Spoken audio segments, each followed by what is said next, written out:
اسلام نے ایک انسان کے قتل کو پوری مانوتا اور انسانیت کا قتل کہا ہو، وہ دہشت گرد کیسے ہو سکتا ہے؟ من قتل نفسا بغیر نفس او فساد فکأنما قتل الناس جميعا، جس نے کسی ایک نفس کو، ایک انسان کو قتل کیا، ایک منشیہ کو اور ایک انسان کو، ہندو نہیں، مسلمان نہیں، سکھ نہیں، عیسائی نہیں، کسی کو بھی ایک نفس کو، ایک منشیہ کو جس نے قتل کر دیا بغیر کسی جرم کے اور بغیر کسی فساد کے، ہمارا قرآن کہتا ہے فَقَتَلَ النَّاسَ جَمِيعًا فَكَأَنَّمَا قَتَلَ النَّاسَ جَمِيعًا، وہ ایک منشیہ کا قاتل نہیں، ایک انسان کا قاتل نہیں، وہ پوری مانوتا کا، پوری انسانیت کا قاتل ہے، پوری دنیا کی انسانیت کا قاتل ہے۔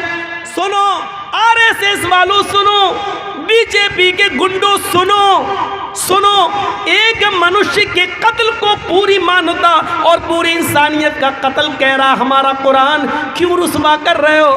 تمہیں ستہ تو مل جائے گی، لیکن رام چندر جی کی آتما کی کوس سے اور اس کی بد دعا سے، ان کے شاپ سے تم نہیں بچ سکو گے۔ سنو ایک انسان کے قتل کو پوری انسانیت، ایک منشیہ کے قتل کو پوری مانوتا کا قتل، ایک انسان کے قتل کو پوری انسانیت، پوری دنیا کا قتل کہہ رہا ہمارا قرآن۔ اس سے بڑا سماجک دھرم اور اس سے بڑا انسانیت کا علم بردار دھرم کہاں ملے گا؟ وہ مذہب جو یہ کہتا ہے کہ ایک عورت نے بلی کو باندھ دیا اور 3 دن تک بھوکا پیاسا رکھا اور اس کو نہ چھوڑا نہ کھانا ہی دیا اور وہ بھوکی پیاسی مر گئی، جس پر ہمارے نبی کا فرمان یہ ہے کہ ایک بلی کو بھوکا پیاسا باندھ کر مارنے والی عورت جب مرتی ہے تو اللہ تعالیٰ نے جنت کی خوشبو اس عورت پر حرام کر دی ہے اور وہ عورت جہنم کی مستحق بن جاتی ہے۔ ایک بلی پر ظلم کرنے والی کو ہمارا اسلام جہنم کا حقدار بنا رہا ہے، مستحق بنا رہا ہے، اس کے اوپر جنت کی خوشبو کو حرام کر رہا ہے۔ جو بلیوں کے ساتھ، کیڑے مکوڑوں کے ساتھ، جانوروں کے ساتھ یہ برتاؤ کر رہا ہو، جو مذہب، وہ دہشت گرد کیسے ہو سکتا ہے؟ وہ فسادی کیسے ہو سکتا ہے؟ وہ آتنکواد کی شکشا دینے والا کیسا ہو سکتا ہے؟ وہ عورت جو اپنا جسم بیچتی ہے، وہ عورت جس کو طوائف کہا جاتا ہے ہمارے سماج میں، ہماری سوسائٹی میں، وہ عورت جس کو بری نظر سے دیکھا جاتا ہے ہماری سماج میں، ہماری سوسائٹی میں، جو پیسہ لے کر اپنا جسم بیچتی ہے، وہ عورت جس کو گندی نظر سے دیکھا جاتا ہے ہمارے سماج، ہماری سوسائٹی میں، لیکن وہی عورت راستے میں اپنے کسٹمر ڈھونڈنے کے لیے جاتی ہے، پیسہ لے کر جسم بیچنے کے لیے جاتی ہے، لیکن راستے میں زبان نکالے ہوئے پیاس سے تڑپتے ہوئے کتے کو دیکھتی ہے تو اپنا دوپٹہ کنویں میں ڈال کر اور اس پیاسے کتے کو نچوڑ کر پانی پلا دیتی ہے۔ اس رب کی رحمت جوش میں آتی ہے۔ اللہ کے نبی فرماتے ہیں اللہ تعالیٰ کو اس طوائف کی، اس بدچلن کی، اس فاحشہ کی یہ نیکی بھی یاد بھی اتنی پسند آئی کہ اس عورت کو اسی نیکی کی وجہ سے اس نے جہنم سے آزادی دے دی اور اس عورت کو جنت کا مستحق بنا دیا۔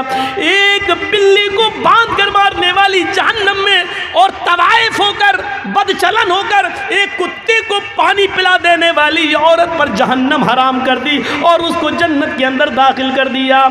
سوچو میڈیا والوں، یہ خوبیاں بھی کبھی کبھی لکھ دیا کرو، اسلام کی یہ سچائی بھی بیان کر دیا کرو، شاید رام کی آتما خوش ہو جائے اور تمہارے لیے کچھ اچھا سوچ لے۔ سوچو تو میڈیا والوں، کم سے کم مرنے کے بعد تم کتا اور بلی اور چوہا تو نہیں بنو، پھر دوبارہ منشیہ اور انسان بن کر پیدا ہو جاؤ۔ یہ بھی تو کم سے کم بیان کر دیا کرو، یہ بھی تو لکھ دیا کرو جو اسلام ہمیں یہ تعلیم دیتا ہے۔ ہاں اس ابو سعید خدری کے بارے میں سنو۔ ابو سعید خدری جو اللہ کے نبی کی لیٹرین قضاء حاجت کا لوٹا بندنا پکڑے ہوئے ہیں اور جنگل میں چلے جا رہے ہیں، اللہ کے نبی نے کہا لاؤ اب یہ لوٹا مجھے دے دو، اب یہ برتن مجھے دے دو اور تم یہیں بیٹھ جاؤ، میں جنگل میں جاتا ہوں اور لیٹرین سے قضاء حاجت سے فارغ ہو کر آتا ہوں۔ اللہ کے نبی برتن لے کر چلے گئے، اتنی دور نکل گئی کہ کسی کی نظروں میں کے سامنے نہ آئے، اور 2 درختوں کی آڑ میں قضاء حاجت سے فراغت حاصل کرنے لگے۔ ادھر ابو سعید خدری جس پیڑ کے نیچے بیٹھے ہیں، اس پیڑ کے اوپر چڑیا کا ایک گھونسلہ ہے اور اس کے 2 چھوٹے چھوٹے بچے چیں چیں کر رہے ہیں۔ ابو سعید خدری اس پیڑ پر چڑھتے ہیں اور چڑیا کے وہ 2 چھوٹے چھوٹے بچے ان کو بہت خوبصورت لگتے ہیں، ان 2 چھوٹے چھوٹے بچوں کو لے لیتے ہیں اور اپنی مٹھی میں لے کر نیچے اتر جاتے ہیں۔ تھوڑی دیر کے بعد چڑیا آتی ہے، چڑیا گھونسلے میں دیکھتی ہے کہ میرے بچے نہیں ہیں، لیکن بچے چیں چیں کر رہے ہیں۔ چڑیا کے کانوں میں پیڑ کے نیچے بیٹھے ہوئے ابو سعید خدری کے ہاتھوں میں بچے نظر آ جاتے ہیں۔ چڑیا اپنے منہ کا دانہ پھینکتی ہے اور چیں چیں کرتے ہوئے نیچے آتی ہے، اور وہ چڑیا ابو سعید خدری کے سر پہ اپنے پر مار رہی ہے، گویا کہ وہ اپنے بچوں کو لینا چاہتی ہے کہ اے ابو سعید میرے بچوں کو میرے حوالے کر دو، گویا کہ وہ اپنے پروں سے یہ کہہ رہی ہو۔ ادھر سے اللہ کے رسول لیٹرین سے فارغ ہو کے آ رہے ہیں، دیکھتے ہیں کہ چڑیا اپنا پر مار رہی ہے اور اپنے بچے لینا چاہتی ہے، اور ادھر ابو سعید خدری ان بچوں کو چھوڑنے کے لیے تیار نہیں ہے۔ یہ منظر دیکھ کر رحمت للعالمین کی آنکھوں میں آنسو آ جاتے ہیں اور کہتے ہیں ابو سعید اس چڑیا کی داستان تم نہیں سمجھ رہے ہو، یہ چڑیا تمہارے سر کے اوپر اڑ کر گردش کر رہی ہے، طواف کر رہی ہے، پر مار رہی ہے، یہ تم سے اپنے بچے مانگ رہی ہے۔ جس طرح ہمیں اپنے بچوں سے پیار ہوتا ہے، ہمیں اپنے بچوں سے محبت ہوتی ہے، ان پرندوں کو بھی اپنے بچوں سے محبت ہوتی ہے۔ ابو سعید تم ان کے بچے واپس کر دو۔ اس چڑیا کا ایک بچہ چھوڑتے ہیں ابو سعید، چڑیا جھٹ سے اپنی چونچ سے اس بچے کو پکڑتی ہے اور اڑتی ہوئی گھونسلے میں رکھ دیتی ہے، اور پھر دوسرا بچہ لینے آتی ہے۔ ابو سعید نے دوسرا بچہ چھوڑا، اس چڑیا نے چونچ سے دبایا اور پھر دوسری اپنے بچے کو بھی اسی گھونسلے میں لے گئی۔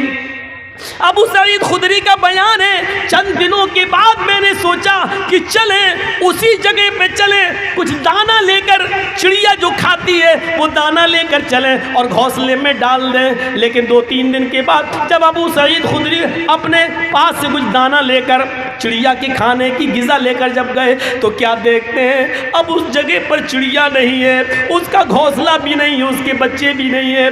یعنی ان بچوں کی ماں چڑیا نے سوچا کہ اس جگہ پر ہمارے بچے سیف نہیں ہیں، کسی نے دیکھ لیا ہے، یہ کہیں لے نہ جائے، تو وہ چڑیا اپنے بچوں کو لے کر کسی سرکشت استھان پہ چلی گئی۔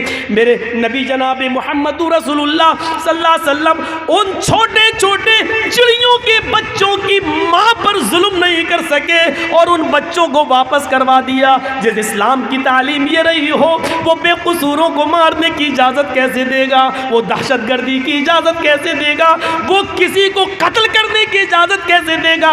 جھوٹے ہو اے RSS والو، جھوٹے ہو اے BJP کے گنڈوں جو اسلام کو تم بدنام کر رہے ہو، اور جھوٹے ہو اے میڈیا والو جو تم سرکاری ہڈیوں پر پل کر اور اس طریقے کی خرافاتیں بیان کر رہے ہو۔ جھوٹے ہو تم، جھوٹے ہو تم، اپنے دعوے میں جھوٹے ہو۔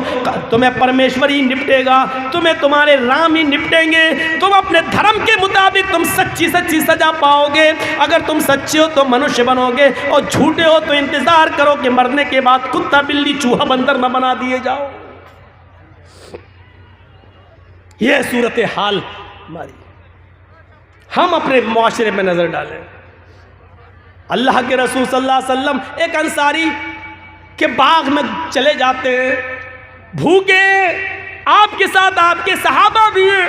اس انصاری نے جلدی سے کھجور پیش کر دیے اور اللہ کے نبی کو بٹھا دیا۔ اللہ کے نبی کھجور اٹھاتے ہیں، ایک کھجور اپنے منہ تک لے جاتے ہیں، ابھی کھاتے نہیں ہیں، کھجور کا ٹکڑا ہے، منہ تک لے جاتے ہیں کہ اچانک نظر پڑتی ہے ایک اونٹ اپنا سر نیچے کیے ہوئے ڈالے ہوئے ہے۔ اسی باغ میں ایک اونٹ اپنا سر نیچے کیے ہوئے ڈالے ہے۔ اللہ کے رسول نے کھجور رکھ دیا اور اس اونٹ کے پاس چلے گئے۔ جیسے ہی اس اونٹ کے سر پہ اپنا ہاتھ پھیرا، ہوتا ہے آپ لوگ اپنے قربانی کے جانوروں پر ہاتھ پھیرتے ہیں پیار میں، اللہ کے رسول نے جیسے ہی اس اونٹ کے سر پہ اپنا ہاتھ پھیرا، اس اونٹ نے اپنی لمبی گردن اللہ کے رسول کے سینے سے لگا دی اور اس اونٹ کے آنکھوں سے آنسو بہہ پڑے۔ اللہ کے رسول صلی اللہ علیہ وسلم کو اس وقت اللہ نے بذریعہ جبرائیل بتا دیا۔ جیسے ہی اونٹ نے آپ نے ہاتھ پھیرا، اونٹ نے اپنا سر نبی کے سینے سے لگا دیا، رونا شروع کر دیا۔ اونٹ کے رونے کو دیکھ کر نبی کا رونا شروع ہو گیا اور اللہ کے رسول نے پوچھا من رب ھذا الجمل، اس اونٹ کا مالک کون ہے؟ ادھر سے آواز آتی اس انصاری سے، انصاری نے اللہ کے رسول یہ اونٹ میرا ہے۔ آپ نے کہا ادھر آؤ۔ جی کہیے اللہ کے رسول کیا بات؟ اس اونٹ نے ابھی مجھ سے یہ شکایت کی ہے کہ اے اللہ کے رسول میرا مالک بہت ظالم ہے، میں بہت کمزور ہو چکا ہوں، بوڑھا ہو چکا ہوں، میرے اوپر یہ ضرورت سے زیادہ اور میری طاقت سے زیادہ بوجھ میرے اوپر لاد دیتا ہے، مجھ سے میری طاقت سے زیادہ کام لیتا ہے اور کام لینے کے باوجود مجھے پیٹ بھر کے کھانا نہیں کھلاتا ہے۔ جتنی طاقت تم اس اونٹ کے اوپر رکھتے ہو اللہ رب العالمین اس سے کہیں زیادہ طاقت تمہارے اوپر رکھتا ہے۔ ڈرو اللہ سے۔ اے ہائے ہائے، اونٹ کی زبان سمجھنے والے ہمارے آقا، اونٹ کی زبان سمجھنے والے ہمارے نبی یہ برداشت نہیں کر سکے کہ اس اونٹ کے اوپر اس کی طاقت سے زیادہ سامان لادا جائے اور پھر پیٹ بھر کے اس کو کھانا نہ کھلایا جائے۔ اس انصاری نے کہا اللہ کے رسول اس اونٹ نے جو کچھ بھی کہا ایک ایک لفظ سچا ہے اور میں وعدہ کرتا ہوں کہ آج کے بعد آپ کو شکایت کا کوئی موقع نہیں ملے گا۔ آپ نے کہا میں اس وقت تک تمہارے کھجور نہیں کھاؤں گا جب تک کہ میرے آنکھوں کے سامنے اس اونٹ کا پیٹ نہ بھر دو، اس کو پورا پیٹ بھر کے کھانا نہ کھلا دو۔ ہمارا وہ نبی جو اونٹ کی بھوک برداشت نہ کر سکے، وہ غریبوں، یتیموں، مسکینوں، بیواؤں، پسماندوں اور کمزوروں کو بھوکا مرتے ہوئے کیسے دیکھ سکتا ہے؟ یہ رحمت ہے جناب محمد رسول اللہ اور اسلام کی خصوصیت ہے، اس رحمت سے سبق حاصل کرو۔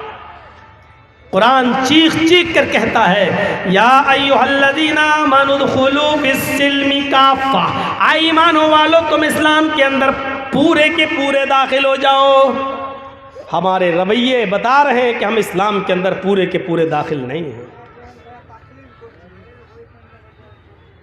آدھا ادھورا داخل ہونے سے کوئی فائدہ نہیں۔ قرآن ہم سے کہہ رہا پورے کے پورے داخل ہو جاؤ۔ ہر مسلمان غور کرے پورا کا پورا داخل ہے اسلام کے اندر۔ آپ یہاں بیٹھے ہیں نا، سن رہے ہیں اور لڑ رہے ہیں کہ نیچے کرو موبائل، مولانا نہیں دکھ رہے ہیں، لیکن اسی سماج کے اندر نظر ڈالو، ہم اسی گاؤں کی بات کر رہے ہیں جہاں جلسہ ہے، ایک طرف مولانا کی شکل دیکھنے کے لیے لوگ بے چین ہیں تو دوسری طرف ہماری سماج کی اور ہماری بیٹیاں